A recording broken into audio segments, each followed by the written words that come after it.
Ready.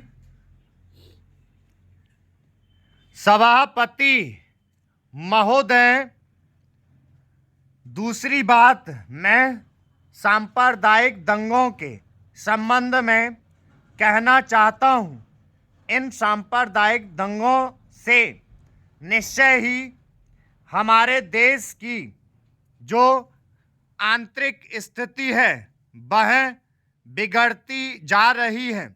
दुनिया के दूसरे देशों में हमारा देश बदनाम हो रहा है।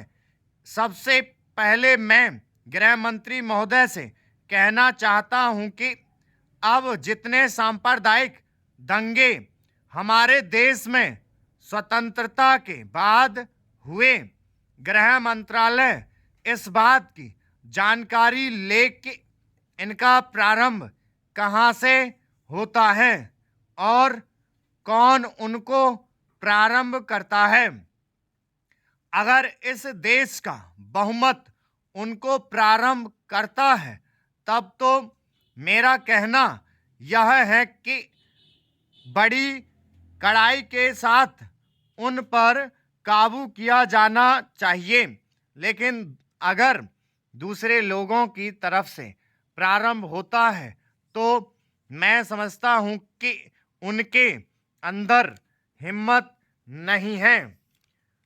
जब वे जानते हैं कि इसका परिणाम यह होगा कि हमको और हमारे दूसरे सहयोगियों को चोट लग सकती है, फिर भी वे इसका प्रारंभ करें तो मुझे ऐसा लगता है कि कोई तीसरी शक्ति अवश्य है जो आज भी 5 दशकों के पश्चात हमारे सामाजिक जीवन को दुखी बनाना चाहती है।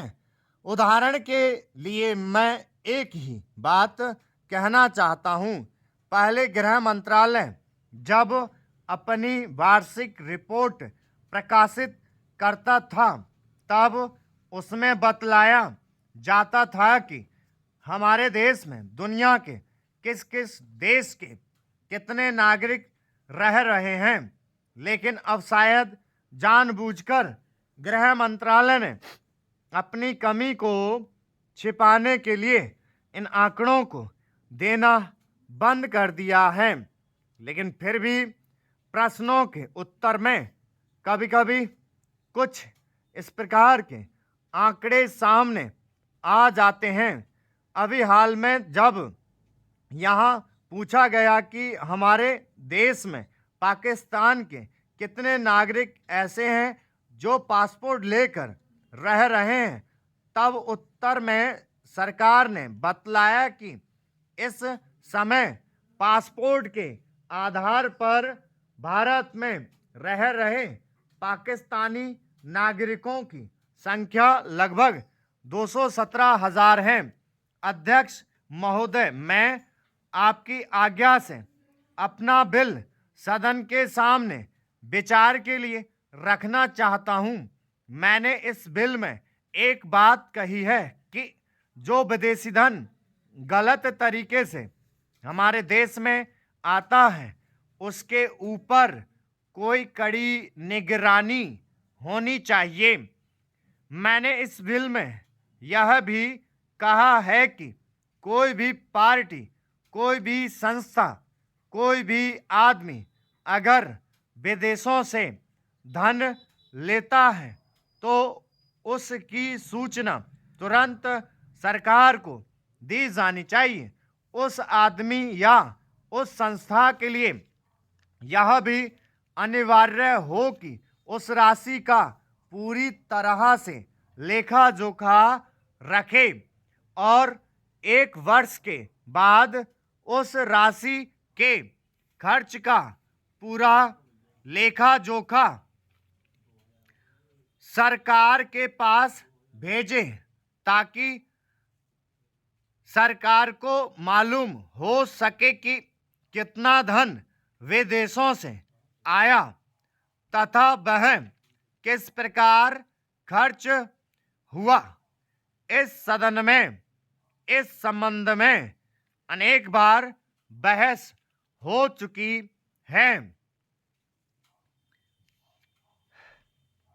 स्वयं गृह मंत्री जी ने यहाँ कहा था कि वह इसके संबंध में एक बिल सदन में लाएंगे, लेकिन मुझे बड़े दुख के साथ कहना पड़ता है कि 2.5 वर्ष बीत जाने के बाद भी आज तक वह बिल सदन में नहीं आया। आज अगर कोई यह कहे कि मैंने यह पैसा अमेरिका से लिया है या चीन से लिया है या अन्य देश से लिया है, तो उसके ऊपर आज कोई भी मुकदमा नहीं चल सकता। आज हमारे देश में कोई कानून ऐसा नहीं है जो इस चीज पर प्रतिबंध लगा सकता हो। आज 3 बड़े बड़े देश हैं जहां से हमारे देश में पैसा आता है। कुछ पैसा अमेरिका से आता है, कुछ चीन से आता है और कुछ पाकिस्तान से आता है और छुटपुट अन्य देशों से। इस प्रकार का धन हमारे देश में कितना फैला है, अगर इसकी ओर आप ध्यान देंगे तो आप चिंताजनक स्थिति आपके सामने आकर खड़ी हो जाएगी। अगर इसी तरह से चलता रहा तो हो सकता है कि एक दिन हमारे देश की सुरक्षा, प्रजातंत्र की सुरक्षा खतरे में पड़ जाएगी। विदेशी सेना हमारे देश पर आक्रमण ना कर सके, इस बात की चिंता तो हमारी सरकार करती है, लेकिन विदेशी धन की कोई चिंता यह सरकार नहीं कर रही है। आज चाहे राजनीतिक क्षेत्र हो, सामाजिक क्षेत्र हो, शिक्षा का क्षेत्र हो, चारों तरफ विदेशी धन के जरिए बाहर के लोग हमारा गला घोटने के लिए तैयार बैठे हैं। आप बड़े बड़े शहरों में जाएं तो पता चलेगा। अध्यक्ष महोदय, पैसा देकर लोगों को जासूस बनाया जा रहा है। सीमा क्षेत्र में जाएं या पिछड़े क्षेत्रों में जाएं, चारों तरफ विदेशी पैसे के बल पर हमारे देश के साथ खिलवाड़ हो रहा है। इतना ही नहीं, विद्यालयों में जाएं तो वहाँ भी यही खेल खेला जा रहा है। गिरजाघरों में, मंदिरों में, मस्जिदों में विदेशी पैसे के बल पर अपना प्रभाव जमाने की कोशिश हो रही है। यह समस्या किसी एक पार्टी की नहीं है, यह राष्ट्र की समस्या है। आज सदन में वित्त मंत्रालय की मांगों पर बहस हो रही है। संसार सरकार के हर विभाग का वित्त मंत्रालय से संबंध होता है।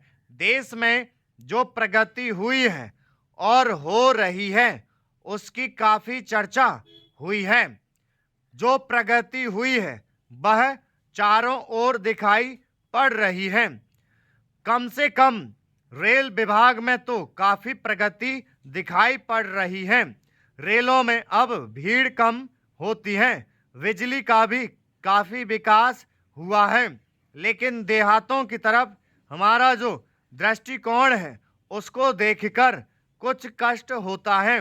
अभी जो जनगणना हुई है उसको देखने से मालूम होता है कि शहरों की जनसंख्या अधिक बढ़ी है। आज देहातों से लोग शहरों की तरफ आ रहे हैं। हमारे राष्ट्रपिता ने कहा था कि लोग देहातों में बसें, देहातों के जीवन को पवित्र करें, लेकिन स्वराज्य के 55 वर्ष बीत जाने के बाद भी देहातों की तरफ ना जाकर शहरों की तरफ लोग आते जा रहे हैं। इस प्रश्न पर हमको कुछ गंभीरता से विचार करना होगा। अगर देहातों में लोगों को सुख सुविधाएं मिलती जो आज शहरों में प्राप्त हैं, तो लोग देहातों से शहरों की तरफ ना दौड़ते, बल्कि शहरों से देहातों की तरफ जाते। देहात के जीवन में 2 प्रकार की चीज़ें थीं। एक तो जमींदारी प्रथा थी और दूसरे वे लोग थे जो रुपए का लेन देन करते थे। जमींदारी प्रथा समाप्त हुई। स्टॉप। जे 100 10 मिनट की थी, 1000 वर्ड। अब जैसे मान लो इसको ट्रांसलेट करोगे तो आपका टाइम आना चाहिए सिर्फ और सिर्फ 25 या लास्ट 30, इससे ज़्यादा नहीं। समझ गए? अगर इससे ज़्यादा लाते हैं तो फिर आपको रीचेक का टाइम नहीं मिल पाएगा। समझ गए? चलो, और जिसकी ये लिख गई एक तो ये ट्रांसलेट कर लेना, ठीक है।